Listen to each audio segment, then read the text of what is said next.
cứ tí pin số lên số tù nữa để nó có cho bé sợ được một xe cho nên còn câu nhóc bố là lúc rồi một tỉnh sai dung lúc nó sẽ tí giờ lúc xía mình cầu nó nữa trời lơ hay nè đây bỏ anh đá thì mình chỉ tàn nó luôn bỏ anh đá cứ chỉ mua té nữa này chúa báo tuần cầu sư lâu tuần rồi hay à họ tuần phải nhọ đấy cái tôi in hoa tỏ trầu mà tí tôi tròn này lúc rồi nó này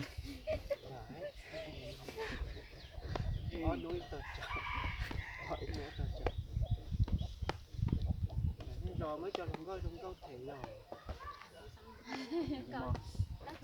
từ lời dạy từ này giờ có ta ở một tí bé cũng muốn cho thằng coi là bọc khe luôn về đâu không tụi nó đây đâu tụi nó giờ tụi thấy nó đã hả rồi đấy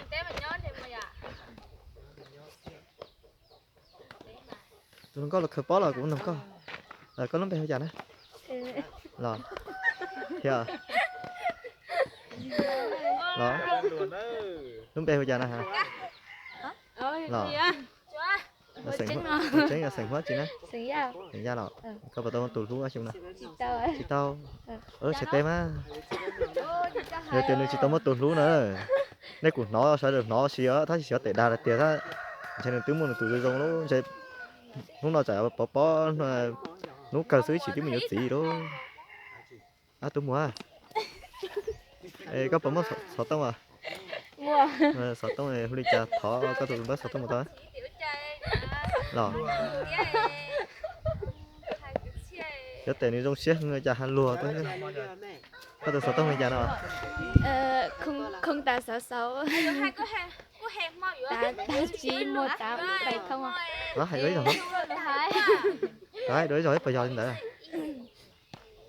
không ta sáu mua chỉ ta mua tám bảy không nó đó đừng muốn này tụi bắt sọt tông mà mình chỉ tao mất tụi nuôi từ giờ tôi giờ ô con nhỉ lo mua nhá nó sứ đấy nó này hàng sau này từ sọt tông thế ô nó tụi bé to rồi thế à tụi mở có nó bé trà thế à đó nó bé trà nào một cá sành hóa chị nè sành da trong nó đi nó chết tài theo vào tao tụi lú à chị tao cũng giờ tiếng mà tụi lú sao mà họ bé tôi áo tỏ đi tiếng mà tụi lú nữa chị tao mua giờ đi bao cả họ có từng bé sọt tông nè bây giờ giờ để cho cá đừng một khai bó nào nữa mà muốn nữa nè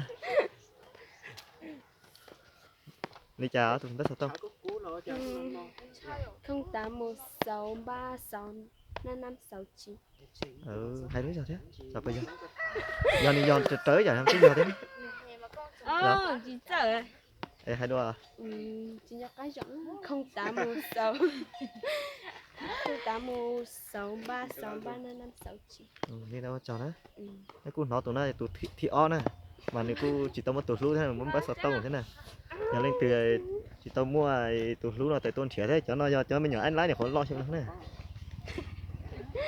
ô nó tụi có phải nói thế đâu vậy khoa có lúc đây giờ nào không mua đâu không mua sành hóa chị nè sành không vừa không vừa nếu trẻ thì nhớ trật tận nó trẻ bút thì nó nữa nè trong nó đi nó chép vào lò dẻ này lò dẻ đúng rồi xếp vào chờ nên gạo ô tao nên đó nên giờ chọn đó mà nó bó mà tên non đó tao xí ở đang thấy gì thế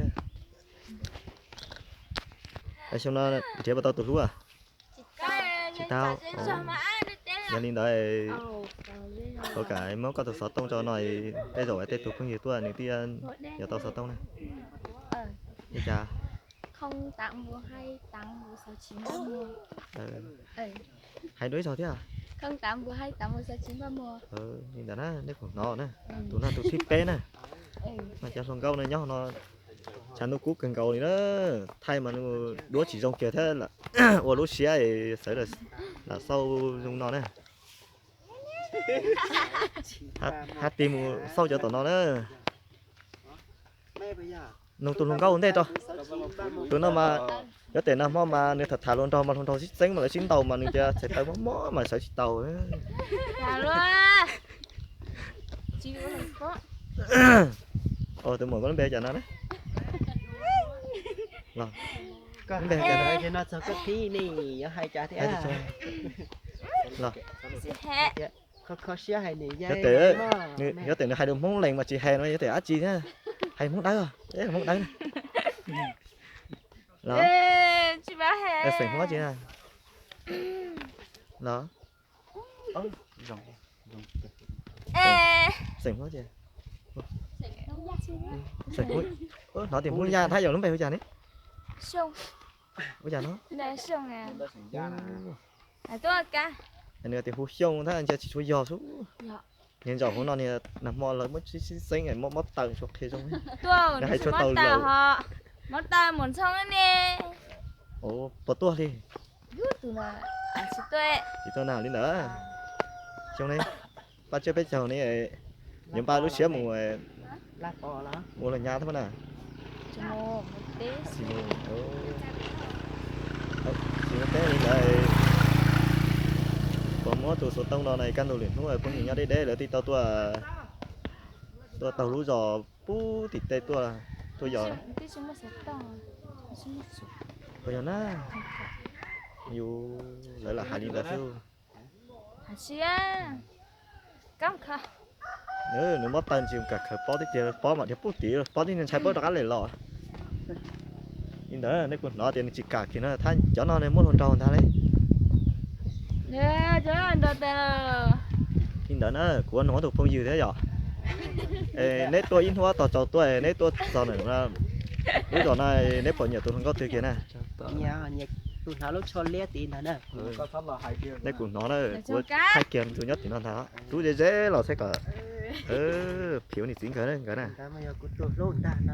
nó chỉ chắn nó cú này chỉ cho bỏ trong này nhìn đây đấy tôi Xong nhở. trông nó là ít chỉ cho này nó Chỉ trông cho là ta nè. ôi dú Ý chỉ cho vô nên muốn nó phải nhon ta nè. nó xia nó giờ ít chỉ cho là phải chỉ tông cái nó phải tụt xia Cho của mày cho có kiên đó. đó tụi bà nó mà tụi bà nó này hai đến đó và thích chơi xia thì nếu từ nhau đây nhau dễ là thọ từ nơi tao bao nhiêu thế chỉ vô tao mấy chơi sụt xóa lên sụt tụ cho chị tao mua Nè. thì mong cả mùng là hậu chợ nó hai đến đó nè Xia nè, đừng có mà cho tụi nè. tụi bà tao nó mà nếu tiền chỉ cả cái nó nữa nếu thắt tỏ hu nếu tụi hồng câu sáu tông một trò họ từ xưa cho nên chỉ nhỏ tụi nó kéo tao nha Xia chơi muốn nó thì bé nè. Không phải bó. cái chồng con dừa nó bé tụi nó mà chịu nhát cờ nữa mấy tụi cỏ thế chỉ tao mất tụi lú này trở đi vào ta để bé tụi nó là tiếng mất sáu tông trâu nó lại mà nên hai mà mặt tàu thế mà nhìn cái chỗ số nó nữa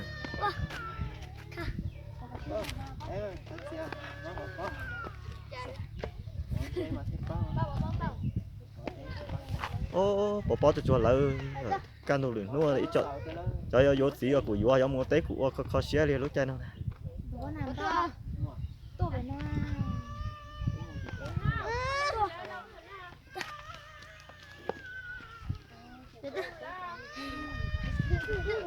trời cho bé in ra tiếng một té lò đó còn nhìn đó nè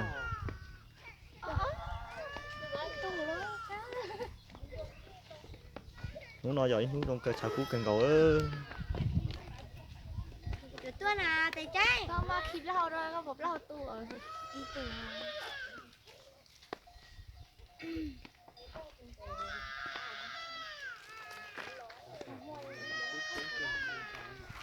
hello tiếng mà nên nè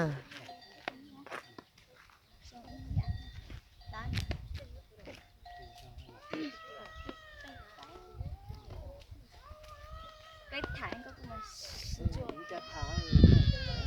có chị sải tàu kia à lo tấu tấn lá sả. nó lá sải Có xia luôn đi. Để chắc có tôi. Có tôi cô. Này. Không. con nói phải là giá lộc đợt này lúc đó phải chơi gì à chó mùa à đó chơi gì á rồi phải chơi gì nè cậu gì đấy xí mà cậu gì này trời sao chơi cậu gì xưa đấy chơi giờ cậu mà nói gì đưa ai mà tao nói tôi muốn nói hai cái gì đấy mà nó giờ lo giờ hai hãy giờ cứ xem món này bém lòng mà có tí hay luôn món này nhé hay mà nào có đấy hề có hề mà mỗi lần có cái hề xe cha đúng một số hề đó là sao đúng không à cái luôn luôn nó cũng không kia nên mà giấy này một cái tên chào hụi nó thật chí rồi nó có anh cái thế tao có ấy giờ nó có nên bay giấy này